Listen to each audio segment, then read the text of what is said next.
John, Thursday evening, the kids are away, Yep. so you've come in to join us. Welcome. Exactly. Along. What a You place. called us up and said, Frank's just been put in charge on an interim basis. I need to have my come back. say. Yeah, exactly. I need to come back and have my say on what's been going on, and hopefully we can all understand what's been going on at the club. It seems to me like the decision makers really, and I don't know if they're making decisions right, but for me it just seems like they're bringing so many different players and it's just not working, really. It is. I mean, they've spent exorbitant sums. I mean, we'll get to that. Let's start with your old mucker, Frank Lampard. Yeah. Delighted for him. I mean, as a friend and as a former colleague, happy that he's back in the dugout? Yeah, I'm very happy. I mean, I think last time he was at the club, I think he did really well. I think he started really well. He brought the likes of Mason Mount into the club, into the scene.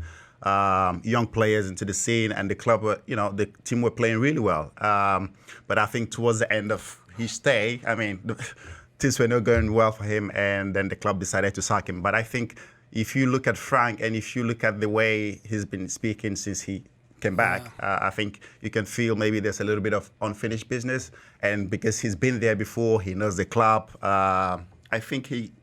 I think now he probably knows the mistakes that he make, and he wouldn't make them again. So yeah. If we're being generous here, because his record at Everton does not suggest that he was the guy they were calling first, right? After Chelsea. But if we're being generous here, it's a bit of a free roll of the dice for Frank, isn't it? Because this season, yes, okay, the Champions League is right there, quarterfinals, Real Madrid, that's hugely important. In the league, it's a bit of a write-off, isn't it?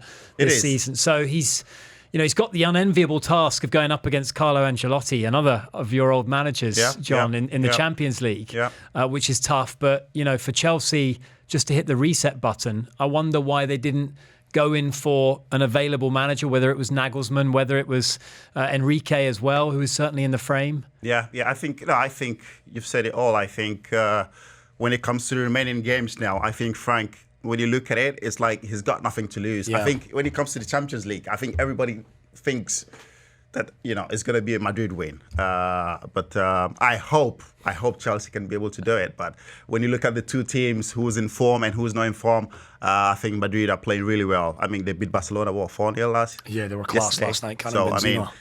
If you look at both teams, you look at that matchup and you think, okay, Madrid are going to go through, but I hope my old team do it. I hope that Frank comes in and bring the magic back in the club. But when it comes to selecting the managers, there's so many world-class managers still available. But I think the club wants to take their time now to make the right decision. That's it. Given that they've won the Champions League in 2012 with a former Chelsea player as caretaker boss, do you think did Todd Bowley come in and go, hey, when did we last win the Champions League? 2012, former caretaker? Let's get Frank back. I hope so. That seems to be the kind of logic. I hope that's going to be the magic. But I think it's going to be a tough game for Chelsea, Madrid. It's going to be a tough game. But when you look at both teams, like I said, who's in form and who's not in form, you can say Madrid will go through on that game. You know my connections to Graham Potter, so I will hold my own counsel. I've already voiced my opinion on what I think of Chelsea's decision to fire a very good man, a man who I still believe is a top coach, and he will go on to prove that elsewhere. Just hasn't worked out at Chelsea. Were you surprised at the timing of the sacking, John? I know we've had conversations off air. You were hearing whispers that perhaps not all was well. I mean, your own thoughts on the sacking of Graham? Well, I think when you look at that, was he given enough time? I think so. I think when you look at where the club is now, I mean, what is it, 11th? 11th, yeah. At the table. 7 months. So when you look at it, I mean, he's been given a lot of time. I think if he was the Roman Abramovich era, he would have been gone 4 months ago. That chopper would have exactly. So was he given enough time? I think so. I think the club made the right decision. Was the club too big for him to manage? Maybe. Because when I look at him sometimes on the touchline, it's like he doesn't really know what to do. He's not communicating to the players. He doesn't tell them what to do on the pitch. But do you like that? Do you like managers? I've always wondered that. No. I like a manager who's always who's always motivated, who wants to be very passionate on the touchline. And when they scream at you, it's like they're telling you what to do. Sometimes players need a bit of a kick up the backside, to be able to wake up and, But with Graham, I wasn't seeing that. And also with Frank, I wasn't seeing that. I hope now when he comes back, he will be more like a Klopp or Pep. You can see these managers are always emotional. They are it's like they want to be on the pitch. I want to see that with Frank now when he comes back. Is there something specific about Chelsea there that favours managers who've got a bit of an ego and they are characters, they've got charisma? Is there something specific about the club? Did you always feel when a manager walked in, you could kind of read their body language, their charisma, and you think, he's going to be a success? Sometimes, yeah. I think the only manager I didn't get that from was Carlo Ancelotti because he was so quiet. And there was a time, sometimes you couldn't understand how to approach him because he was so quiet, doesn't speak a lot. But his man management was the best. Yeah. He could get the best out of players. You can see he went from Everton to Madrid and start winning trophies. He's not always that manager who's very emotional on the touchline, but the way he passes his message across is always in the dressing room and always on the training ground. And sometimes managers want to do that because they feel like, okay, all through the week, I've shown you what to do on the pitch. Now is your time to go do it. I don't want to bother you on the pitch, but some managers want to be involved. They want to be, very emotional, engaged on the pitch. And that's what I want to see. I really want to see that for Frank now. When he goes back, he's got a second chance.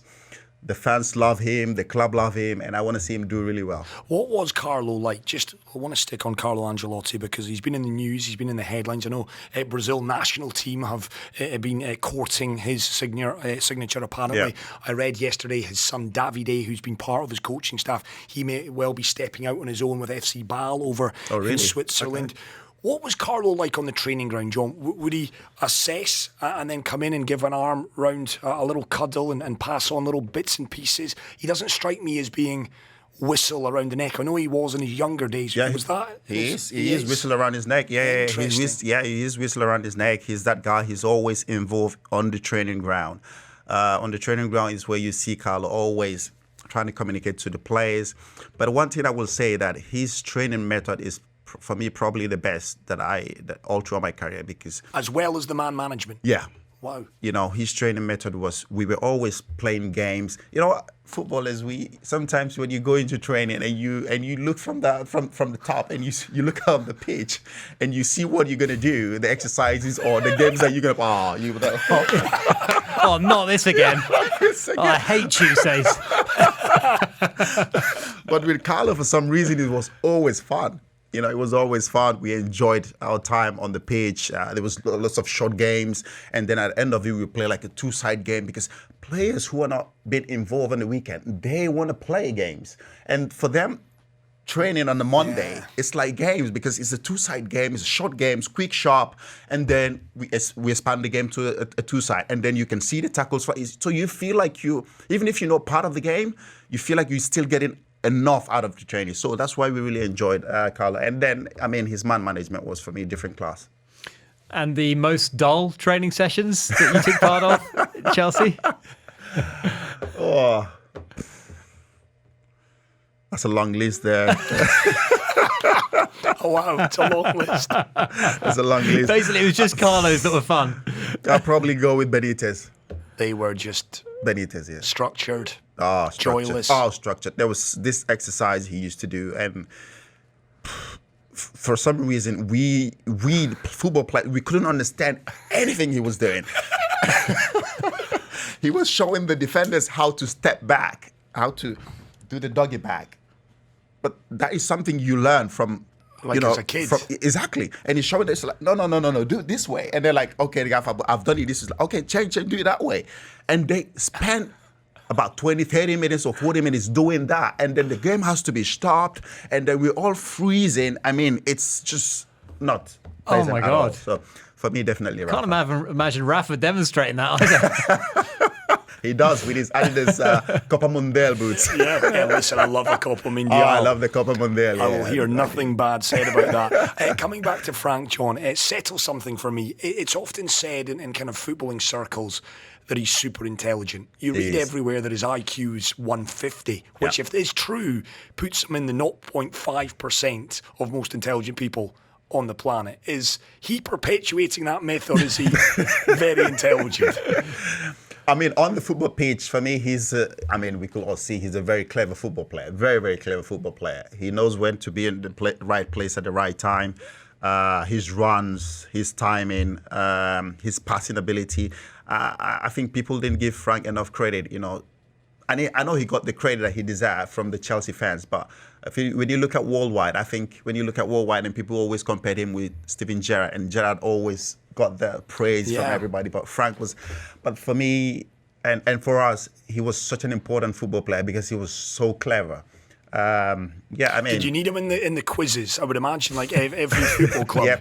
Yeah. The quizzes at the end. But he doesn't get involved. Frank is very quiet. He sits on his own on the bus. He doesn't really get involved. He does his own thing, but he's very intelligent. Yeah. When it comes to quizzes, he doesn't get involved. No, Frank. Yeah, he's too intelligent for school. He's way too intelligent for us now. He's thinking, no, I don't want to get involved with you guys. But no, when it comes to that, he sits on his own. He's always with this game. I don't know. Sudoku. The one with the paper where you.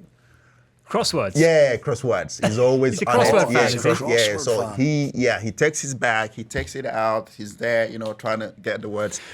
Is your banter that bad? He's got to do crosswords, John. It is. He doesn't get involved. I mean, when we're flying and the guys, they're playing the computer game, Football Manager, he's got his pen and paper out. Yeah, he doesn't get involved. I've got to ask about. The culture of the sort of sacking of managers and the supposed role that fans and players have in this process. Because, Todd Boehly comes in. He says, forget the old era. Now we have a long-term vision now for the club, which didn't turn out to be that long-term. It turned out to be about seven months. Don't remind me. So, but I guess it's proof that results will always destroy any long-term vision. Short-term results will always destroy that vision. So as the results are getting worse and the fans are getting ever increasingly upset and the players are getting ever more agitated and maybe unhappy with how things are going with the manager, how are these factors influencing the ultimate decision to fire the manager? Oh, it does. I mean, like you said, I think it's turned into a result business. Yeah. You have to. It doesn't matter who you are. You have to always, week in, week out, give the fans what they want, give the club what they want. Which is 3 points. And when you look at Pep Guardiola with everything that he's won at City, there's what was it 3 weeks ago or a few months ago, people were saying could be the last season. Exactly. Yeah. But now, the club has backed him. He's still there. When you look at Jurgen Klopp as well, the same. He's still there. So these clubs, they know that sometimes stability is the key, but it is a business. It is a result business. When you're not providing results, I'm sorry, you have to go. And the fans play a big role in that. When the fans are getting frustrated, they come on a Saturday, they don't see the team performing, they don't see the players fighting for the club. And they get frustrated, and once they start whistling, that's it. I mean, I'm sorry, the manager has to go. It seems like Todd Boehly wanted to continue with Graham in a way, because I think the season. Okay, Graham's in the quarterfinals of the Champions League. Yeah. That's still live. The league is a write-off. There's no top four for Chelsea. It's a dead season in that regard. So it's a weird decision with 10 games left to go to get rid of him now, when I think he wanted to give him that summer transfer to get all of these new players that they've signed and try and get some semblance of cohesion there. But yet I think he's ultimately bowed or caved to just sheer anger and discontentment among the fan base. Yeah, but when you look at the club as well, I mean, we're talking about we're trying to get to fourth place. If we lose a few more games, we'll be in the relegation battle. That's where the club is at the minute. 11th, you're right. When you look at the remaining games, if Potter was there, was Chelsea going to win it?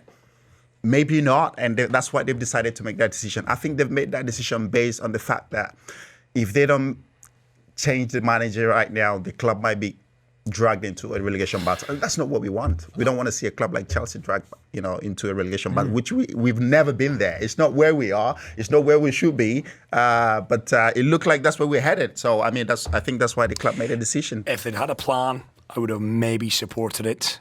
There's no plan. Bringing Frank back, nada. Zero plan there. And actually, I saw an article, and I can't remember the name of the website, but it was an article on the most underrated footballers of all time, John. And your name was in there. I think John wrote it. Your name was in there as among the most underrated footballers of all time. Do you consider yourself underrated? I don't know. I think mostly for the Chelsea fans, I think, they probably think I was, I'm a bit underrated. But it's not something that really got to me. I mean, I was just there doing my work, enjoying playing football and, enjoying being at the club. But when it comes down to the national team, I was always someone who's more... you can't look at me as someone who was underrated. I was more of a... Integral. I was more of the... I was a talisman when it comes to the national team. Well, obviously, at Chelsea, like the big names, the John Terrys, the Lampard, the Drogbas, all these guys, obviously, they were always taking the glory, every weekend, So for us, some of the players, it was a bit of, we were there, but, doing our bits to help the club win, and which is what we did. We worked as a team. Not everybody was getting the credits that they deserve, but, that's football. Honestly speaking, did you ever get jealous of the fact that they were maybe getting the plaudits? Yeah, of course I did. Because I want to be, I want to win. I want to win. And I think when I joined the club, first time I joined the club, for me, it was something that I had to struggle with. I had to struggle with it. I come back and I feel like I've had a great game. I've had an amazing game. But then nobody writes about it. Nobody talks about it. And then they do one thing, and then it's all over the papers. I'm like, what is this? And then, you got to understand the system. And then finally I understood the system, which is something I probably wouldn't talk on air. But obviously there is a system that you have to go through to make sure, every weekend, in the front newspapers. Right. And so, let's leave it that way. Claude Makelele gave you some advice in your early days about accepting that kind of his role. Of course. He was someone who played for Madrid and even naming that position, his position with his name. He still wasn't getting the credits that he deserved. He comes out every weekend, and obviously the Lampards, the Drogbas, the John Terrys, they take the front, newspapers. And this is a guy who played so many games for Chelsea. He was integral in every game. The midfield wouldn't stand without him. But obviously, the press don't want to write about it because his style is boring. Our style is boring, according to them. So they don't want to talk about it. But as long as the team was winning, for us, we're happy. Got to ask about players as a kind of cabal, as a collective, John. We've seen the... Let's be frank about it, derogatory headlines in the last couple of days. The fact that rumoured the players were calling Graham Harry behind his back. They were calling him Hogwarts and all of this stuff. I saw that. That was horrible. That. And I've heard different stories. Listen, I've heard two sides to this particular story, but I wonder, and I'm popping you on the spot, does it happen, John? I look at your era, your John Terrys, your Didier Drogba's, your Frank Lampards, your Petr Cechs, your Michael Ballack's. Mm-hmm. I can't imagine you guys taking the mick, but maybe you did. Did you? Does that happen in dressing rooms? Do you take the mick? Are you so openly disrespectful to a manager? I think for us, that smile would suggest that you... I think for us back then, no, I wouldn't say that. I think when you look at our team, obviously, the players we had then, sorry to say, I mean, they were men. Yeah. They were men. They were grown men. And when they had a problem with the manager, they face it. They go face to face. There was nothing. There was no hiding. There was no talking behind the backs. Because sometimes when you do that, it might leak. Someone might go and tell the manager. So those players understood that. They understood the politics of the game. So I've seen where players, were not happy on a Saturday. They come out. They come back. We go to training on a Sunday, Monday. They change, and straight away you see them walk straight to the manager's office. Go knock the door and say, I want to have a word. That's how big they were. Because for them, it wasn't about talking behind the backs, making mocks, about the manager. For them, it was going, clearing the air and talking and saying, listen, I'm not happy. I want to play more. I don't care if the player who's playing in front of me now is playing much better. I am Michael Ballack. I am Frank Lampard. I am John Terry. I want to play. And then before you know it, the player who's playing really well is out of the team because the club also gets involved. The club is like, okay, now John Terry has to play. So strength of personality counts for a lot. Of course it does. When I was young, when we came in, the likes of me, Solomon Kalou, we were the youngest players then. We couldn't say a word. No. Yeah, we couldn't say a word. It took us almost 4 or 5 years to be able to say, okay, now we are, we're becoming part of the team. The cabal, they're accepting us. They have to accept you. And so that was part of it. The only way, if you are not one of those kind of premier top dogs, of course, you've just got to play lights out every single week. Yeah. You just have to accept what you get. You go to training, you enjoy yourself. If they speak to you, you speak to them. If they don't speak to you, you just keep quiet. On that front, because I find it fascinating, John, was there a moment, was there a game where you felt accepted? If you and Solomon and other young players are looking up to these elder statesmen, the figureheads of the club, and you're trying to gain their respect, is there a moment where you think, yes, that was it? That was where John and Frank and Didier said, John, you're now one of us. Yeah. I think for me, probably I'm looking at the season 2009, 2010. Carlo Ancelotti, during Carlo Ancelotti's time. I think for me, that was my initiation time. I thought that was when I knew, as I've arrived.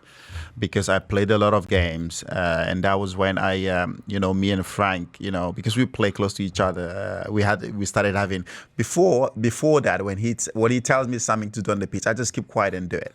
But then during that season, I started knowing, okay, answering back. I started answering back. We started having a bit of toggle fight, but that was just part of the game. We wanted to win. We wanted what's gonna be best for the team on that pitch. On that very moment. So you'd earned your right to have a voice there. Respect. And then when I told him what to do as well, he wasn't angry because he wasn't saying, oh, okay, you shouldn't speak to me like that. But before that, I couldn't. If you say a word, you go in the dressing room in the second half and they will rip you apart.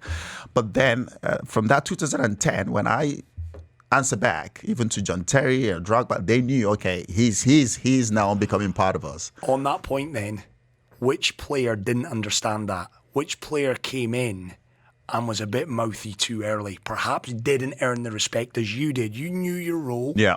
And Frank and the boys respected you because you've earned your stripes. Yeah. Is there a player who came in and thought, tell you what, John, do this. Tell you what, Frank, do this?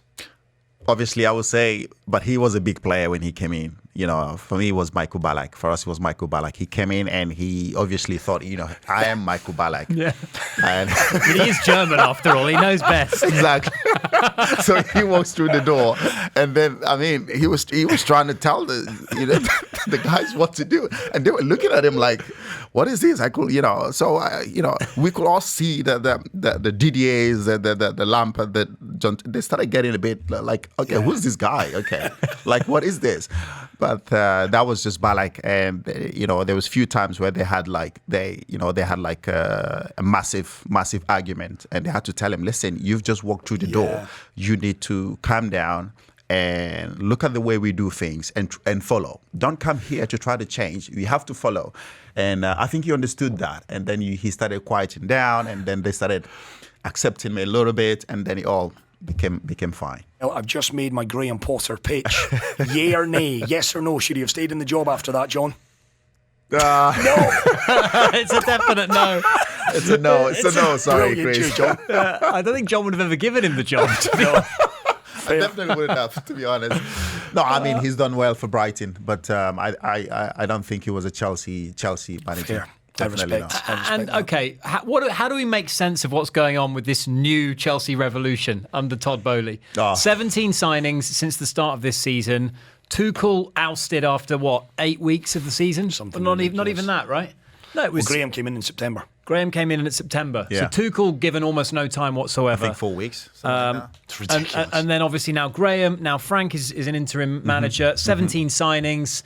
A lot of them would seem to be vastly overpriced as well. Yeah. And then, Enzo Fernandez looks like he's going to be a good player, but he's still a punt for 105 million. 5 million. Couldn't lace your boots, John. Record. But he is still, he's not a finished product, is he?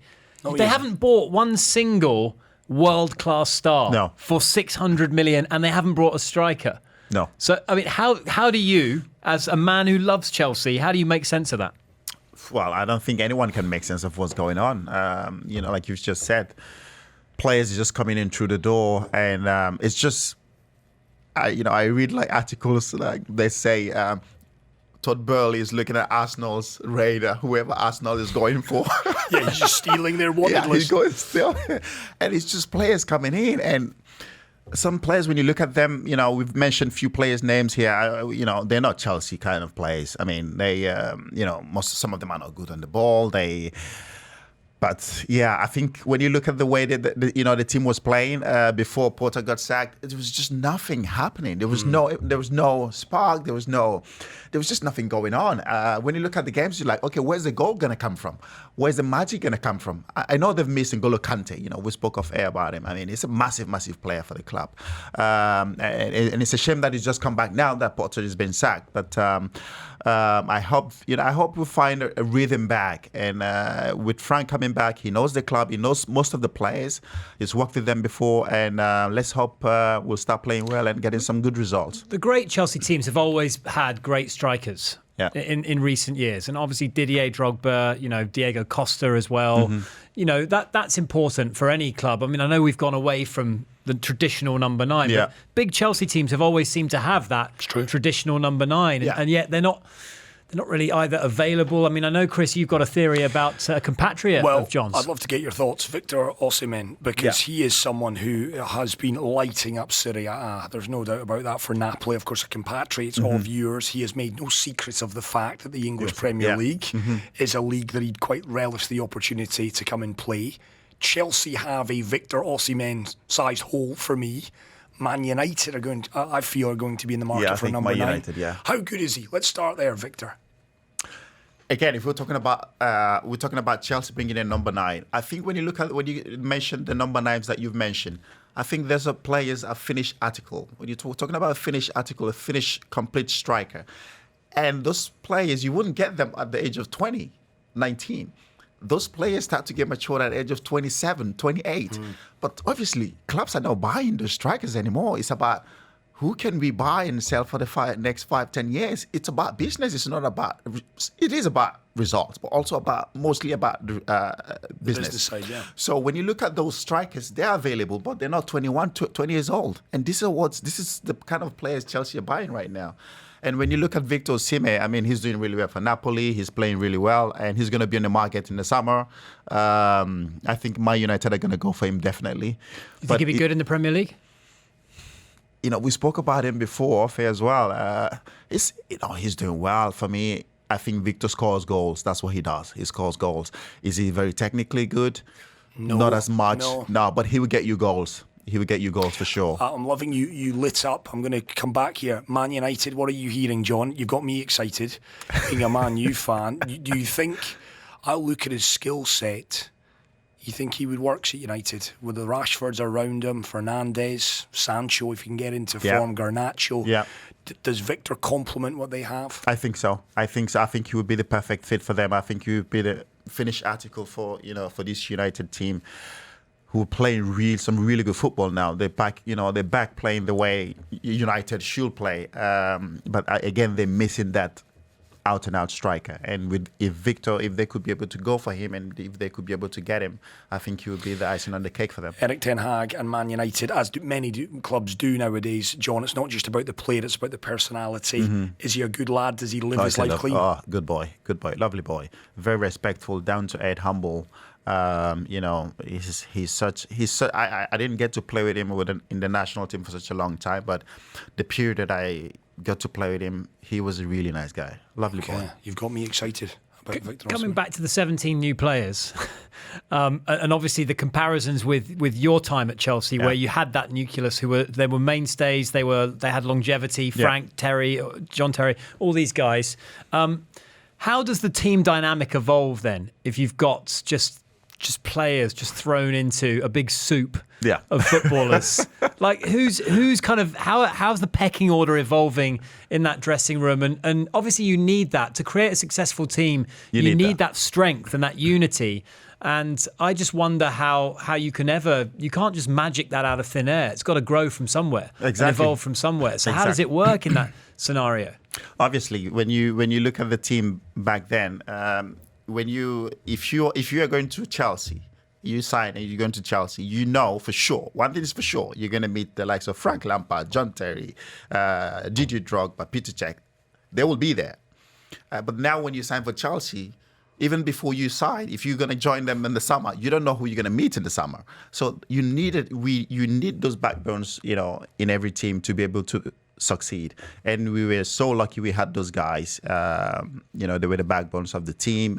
Whichever player was coming in, they have to direct you, on the way we work, the way things are done at the club, the way things are done in the dressing room.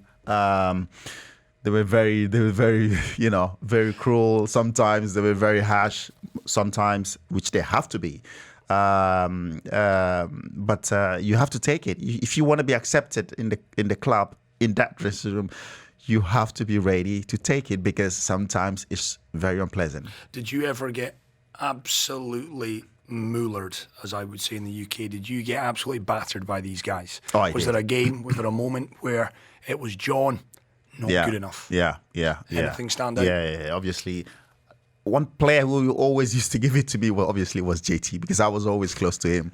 But yeah, on the pitch, he's always, it was like, wake the, wake the up. You know what I mean? It's like, what are you doing? So, but we towards the years, going, we started to grow kind of a friendship. It became a bit more, whispering to me, like, come on, come on. But no, I didn't get something, that crazy. But there was always players who was getting it. Mostly it was from the managers. And on that point, because I'm fascinated, and Robbie's cottoned on to something here about the soup, if you will, and finding characters that fit. Were you born into that Chelsea dressing room? Did it suit your personality, or were you nurtured into it, John? Does that make sense? Did you come in, watch, study, and then adapt to fit in? Or did you always have the character that could take a rollicking, that could be respectful, that could take a step back, survey before stepping forward and saying, I'm here? Yeah, no, definitely that was the case. Obviously, growing up, playing for the Nigerian national team under 17, I was the leader. I was the main man. But then, obviously that's a different story altogether. And then when you come into this club, when I came into Chelsea, I had to sit down, because you think it's going to be the same. It's never the same. You walking in and you're seeing all these big players, amazing players that, you grew up watching, and you're sitting next to them, and then you think they're your friends. Try to speak to them. They'll be like, who are you? You know what I mean? They will give you time. You need time for them to accept you. And that's what I thought. I walked in, I was like, okay. DJ Drogba is from Africa. Let me try to. And you could see he will give you the cold shoulder. You give you the cold shoulder. Be like, mate, calm down a bit. So it's going to be a loss of my street cred if I'm seen. Exactly. He's like, calm down a bit. And you needed to be accepted, and once they accept you, you become their friend, and it's then you start enjoying the whole place. But until you do that, it's a very terrible place to be. And I think maybe the modern way of running football, and Chelsea and Todd Bowley are obviously an extreme example of this, but I think that's been forgotten to some extent. And I have no insight on this. It's just I'm just guessing that. That's a very old traditional kind of way of running things that I think has been. Now we're dealing with a footballing stock market. Where you're just buying exactly. It's about the money now. It's not about the passion. It's not about, you don't see those things in the dressing room anymore. And when I look at this Chelsea team, who do you think there is the cabal? Who do you think is the person that is running the dressing room? There is none. When I look at them, there's got to be none. There's none. I agree with that. There's none. Even Aspilicueta that has been there for a long time. He's such a quiet, lovely guy. But Thiago, he doesn't look to me like someone who's going to be like a cabal. Sorry to say, but you need those. But I think that's why Casemiro has had such an impact on Man United, because I think he's come in. He's obviously brought in Bruno Fernandes, who's the captain, and they have sort of created a nucleus of leaders and I know you've got your thoughts on Bruno Fernandes, but I think Casemiro was the catalyst. And the other one is, and his English is very good, is Lisandro Martinez. There's a guy that demands a certain standard, not just on a Saturday, Monday through Friday. Casemiro, Martinez. I think Varane has been given a voice now as well. There are key men, and you just have to see them when they win big games. They're up to the fans. They're doing everything as fans. You're buying into it. So you're absolutely right. You need that nucleus. You need that cabal. You do. And I think Casemiro as well. When you look at him, when he was at Madrid, he was one of those guys in that cabal. So he knows how the cabal works. And then coming into Manchester United, it was so easy for him to walk in straight into that team. Because and those guys have to accept him because he's been at Real Madrid and he was among those guys running the club. I don't want to be harsh, but it shows you Harry Maguire, who was captain, he's just been supplanted. Martinez, Casemiro, Varane been given an extra voice. I think now Harry's just been left behind. I don't want to say proper leaders, but kind of proper leaders in that regard. Right then, final 5 minutes of our chat, and then we will welcome in for part 3 somewhere down the line. There is always so much to discuss with John, and we've been talking about the unique pressures. I, for one, will stick by. I have a lot of sympathy for Graham Potter's demise at Chelsea. You know the unique pressures that you're under when playing for a club of that stature, John. And I want to actually take you back to a story you shared with us during our World Cup coverage. Because this is a pressure that no footballer needs to come under. I'm going back to the 2018 World Cup. You're due to play Argentina. You get a phone call. Your father's been kidnapped. What the heck? Where do we start with that story? I mean, it was horrible. 2 hours before the game, I got a phone call from my brother saying, Dad has been kidnapped. I mean, I didn't know where to begin or where to start. And I remember I was, getting ready. I came out of the shower. I was getting dressed, putting my boots, and then my phone was ringing. I was like, who's this? And it kept ringing, so I had to pick up. It was my brother. It was like, I know you're about to go play a game, but this is what's happening. Dad has been kidnapped. I'm like, what? Yeah, and I spoke to him. I was like, okay, what are they saying? What are the demands? What are they asking for? What is it? So I put the phone down and I just couldn't move. I thought I was gonna throw up. I started shivering. I thought I was gonna throw up, and I was just sitting in my room. I was like, who am I gonna talk to? Who am I gonna go? Shall I walk out of the door and go tell the manager that I can't play the game? I was like, I took 20 minutes. I was trying to decide what to do or who to talk to. I just couldn't talk to anyone. And then at the end of the day, I finally decided, you know what? I'm just going to go face it. I'm the captain of the team, of the country. And this is a very crucial game against Argentina. You see that? Yeah, exactly. It was the last game. It was the last game for us. Either we qualify or we go out. And for me to go share that news with the players, with the team, it's just going to demoralize the players, demoralize the whole team. And I decided to stomach it in and not tell anyone, and then go out and play the game. And nobody knew about it. I just had to tell them after the game, and everyone was shocked. Everyone was like, "How the hell did you play this game? And how did you? I mean, what was your feeling throughout the game?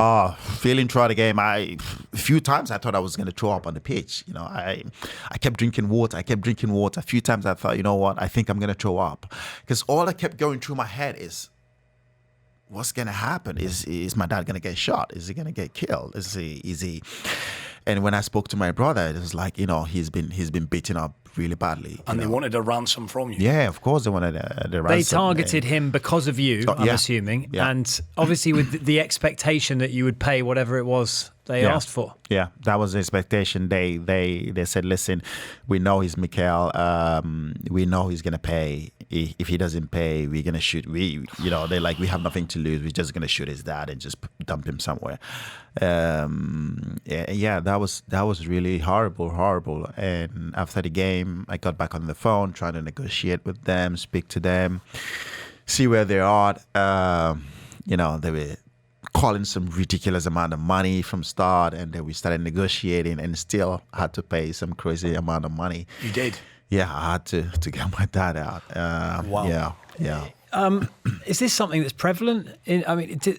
This is a crazy situation for you to have to live with day to day, is it not? Yeah, I think even now I still go through it sometimes when I get flashbacks of it. I'm like, oh my God, and I couldn't believe what, because I actually spoke to the guys on the phone, and and they put my dad on the phone. There was a gun pointing to his head. He said, they're gonna kill me, they're gonna shoot me. Try to see how you can solve it. Wow. Yeah, so it's a horrible story. I think a few days ago, or a couple of weeks ago, obviously I haven't told my kids about it, but then they looked on my phone. They was like, that John Obi Mikel's dad kidnapped. They're like, Daddy, what's this? Like, oh my Lord. Yeah, I was like, okay. That was a long time ago. They're like, what do you mean long time ago? It says on the story. I was like, no, Grandpa is fine. Don't worry about it. So I still haven't shared the story to them. Obviously, they young kids, they're 7. Girls. So it's a horrible story. So one day when they grow up, I'll be able to share the story with them. But you got Dad out. You got Dad out safely. Yeah. That's the main thing. Yeah. Listen, John, part 2's in the can. We need you back for part 3s, 4 and 5. Your life is a remarkable one, and you tell it always with a smile on your face. Thank you so much for sharing that particular tale with us again. That is the hour done and dusted. I know this is going to be going up on YouTube. I know all of your fans are going to be saying, too short. Welcome the big man in. Thanks, again, guys. Someday Thanks for having me. Brilliant, John. It's always amazing. What a pleasure. Thanks. Dubai Eye 103.8. Join the conversation.